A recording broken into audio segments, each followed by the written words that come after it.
Today we start a new Masechta, a new tractate of the Talmud. This is tractate Moed Katan, which means like the little holiday. So what is the little holiday? It is what we call Chol HaMoed. So Chol HaMoed, it comes up twice during the year. It comes up on Sukkot and on Pesach, Passover. And it is very simply, we have each of those holidays starts with a full Yom Tov, a full holiday day, and it ends with one as well. But the intermediate days are what we call Chol HaMoed. So the holiday of Sukkot is 8 days. So there's a chunk of days in between these two end holidays. And the same thing with Passover, which is this 7 days. The first day is a holiday, the last days, and the in-between days have some of the status of holiday and have some of the status of normal days. And one of the biggest points that we make here is like you're weighing what you can and cannot do during these intermediate days, because they definitely have a lot of the essence of the holiday. So you don't want to be working like normal during these days.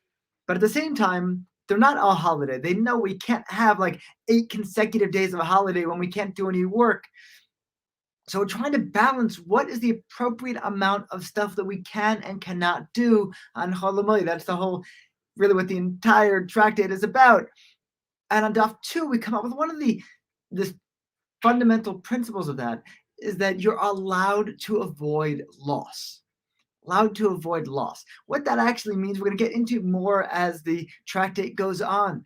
But really what we're talking about here is like, you're not normally going to say, okay, I'm going to go to work and work normally. Do you really want to be dedicating your time to the holiday as much as possible?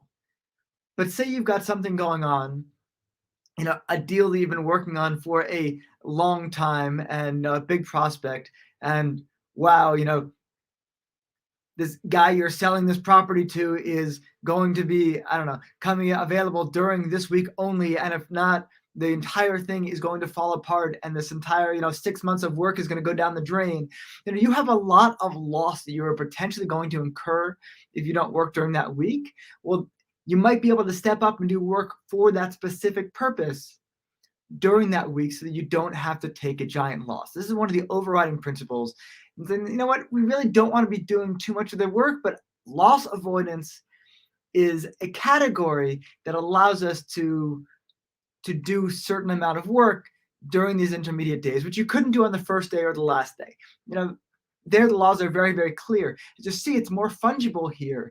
And then we have to decide, like, well, what is a really substantial loss that means you can work, and what is like, no big deal, it's better to enjoy the holiday. And we'll probably get into that on some future videos.